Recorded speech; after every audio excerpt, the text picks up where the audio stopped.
जय हिंद, नमस्कार दोस्तों। मैं सुनील राव स्वागत करता हूं आपके अपने YouTube channel A to Z forum में। आरपीएफ कांस्टेबल, आरपीएफ एसआई दोस्तों, नई भर्ती आप सभी के लिए बहुत बहुत बड़ी गुड न्यूज आ चुकी है।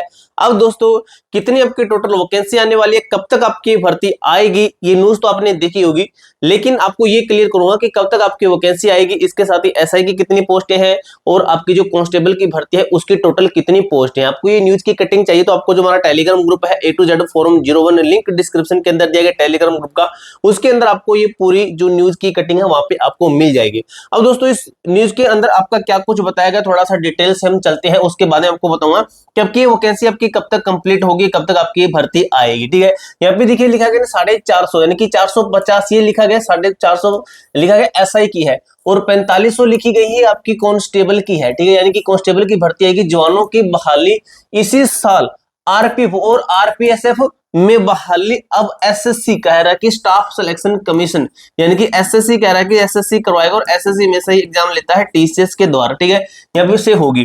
अब दोस्तों इसके अंदर थोड़ा सा ध्यान से देखिए क्या कुछ लिखा गया, उसके बाद हम बात करेंगे कि कितनी जो है आपकी भर्ती आने कितनी भर्ती तो आएगी। ये तो आपने क्लियर होगा कि 45 तो कांस्टेबल की हो गई और एसआई की 450 है। कब तक आएगी इसके ऊपर बात करेंगे। ठीक है, यहाँ पे आरपीएफ व आरपीएसएफ में बहाली के लिए अलग अलग फॉर्म भरने एवं परीक्षा देने की जरूरत नहीं होगी, बल्कि आरपीएफ एवं आरपीएसएफ में बहाली भी सेंट्रलाइज स्तर पर देश में स्टाफ सिलेक्शन कमीशन के द्वारा की जाएगी।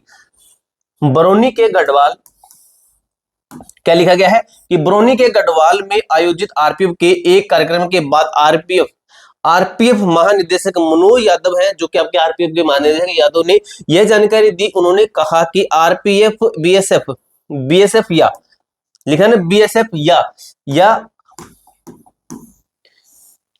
इस वर्ष के अंत तक आरपीएफ में 450 सब इंस्पेक्टर 45 जवानों की बहाली कर ली जाएगी। ठीक है, प्रक्रिया शुरू कर दी गई है। पदों को भरे जाने के बाद ट्रांसफर से लंबित मामले की निष्पादित किया जाएगा। ठीक है, आगे क्या ये चीज देख लेते हैं कि आईटीबीपी की तरह ही आरपीएफ में भी अलग अलग रेलवे जोन में जवानों की बहाली के लिए अब सेंट्रलाइज्ड संयुक्त परीक्षा आयोजित की तैयारी हो रही है।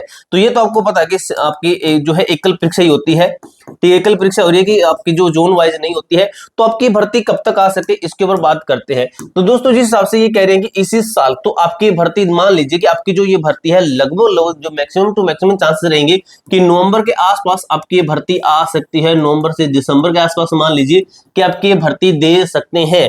ठीक है, अब जिन बच्चों का 1-2 नंबर से पॉइंट नंबर से रहा है तो भाई अभी से ही इस भर्ती की तैयारी में लग जाइए।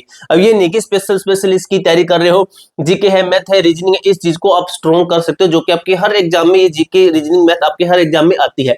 जिससे आप अपनी तैयारी को मजबूत करोगे ना तो उसी तैयारी से आप इसका एग्जाम भी निकाल सकते हो, एसएससी का एग्जाम निकाल सकते हो, और भी एग्जाम सीएचएस एमटीएस इनके एग्जाम आ रहे हैं तो इनके एग्जाम निकाल सकते हो। एसएसजीडी की भर्ती आ रही है, दिल्ली पुलिस की आ रही है, दिल्ली पुलिस सब इंस्पेक्टर की आ रही है। ठीक है, काफी सारी भर्तियां आ रही है। तो आप इन जीके मैथ रीजनिंग अगर आप स्ट्रॉन्ग करते हो इस तीन चीजों से आप काफी सारे मल्टीपल एग्जाम निकाल सकते हैं। पूरी जानकारी दोस्तों मैंने आपको अच्छे तरीके से क्लियर कर दी है। इसके अलावा भाई आपका कोई भी डाउट, कोई भी क्वेरी आ जाए तो कमेंट बॉक्स में पूछ सकते हो। मिलते हैं दोस्तों नेक्स्ट वीडियो के अंदर, तब तक के लिए जय हिंद, जय भारत।